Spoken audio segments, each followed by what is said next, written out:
السلام عليكم ورحمة الله وبركاته.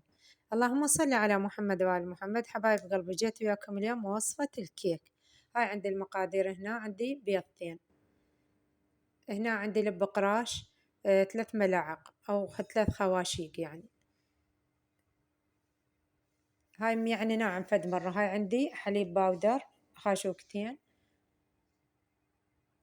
هم يعني خاشوقتين. وهنا عندي زيت وخلطت وياه من دهن جنة، 5 خواشيق دهن جنة وزيت، وهذا مي، لأن اليوم أنا راح أعجنها بالمي. هذا عندي زيت الزيتون، آخذ من عنده قليل لأن تكون على طراوة هش يعني وياها. إذا خليته عسل تكون هشة فد مرة. آخذ يعني هو روعة روعة هذا. وهذا الدهن جنة باعه، آخذ من عنده أنا هم كمية قليلة. هاي اللي شفتوها. هاي عندي الطحين هنا هم قلاصين، وعندي يعني خمرة وياه نفس المقياس. هاي باعوا.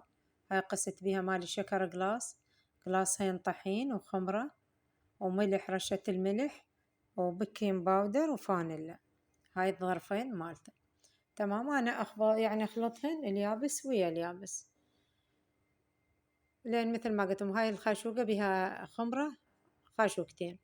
هاي أنا هنا يعني دهنت القالب وخليت عليه لب قراش، أريدها تكون جوزية يعني ما إلى الجوزي حيل طوخ شوية. هاي هنا أنزل يابس على يابس، ما بيها شي. هي أنطيهن تحركة خفيفة. كيكة هي مال البيت، مال شاي وطيبة كلش طيبة. طبعا الطحين إن يكون درجة أولى 0، بس أسوي المكان هاي. أنا أخلي همه مثل ما قلت لكم المواد الجافة. هذا اللب قراش يساعدها على النفش، رأسا تنفش. وأريد أنا شوية أخرها بالنار حتى أريدها تكون شكل الجوزية مثل ما قلت لكم. هذا البيض، وهذا الزيت والدهن مال الجنة اللي يعني جمعته كله، وهذا الشكر. ما بيها شي، موادها سهلة وبسيطة. هاي هنا عندي المي، خليت نص قلاص. أشوف إيش قد يعني أستعمل الكمية، وأنا هم أقول لكم إيش باقي مية. هاي النتيجة باعوا. أخلي عسل أنا عندي قليل على مود تكون هشة. أي عسل عندكم، بس أنا عندي هذا عسل مال النحل. أحركها. هاي المواد كلها راح تذوب. تقولون ما ذوب الشكر؟ لا يذوب. هذا زيت الزيتون خليت قليل أنا منه،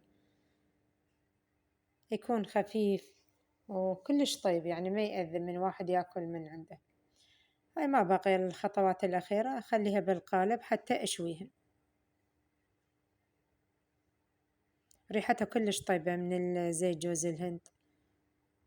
هاي حبايبي بعد ما شويتها ويعني وقلبتها باعوا.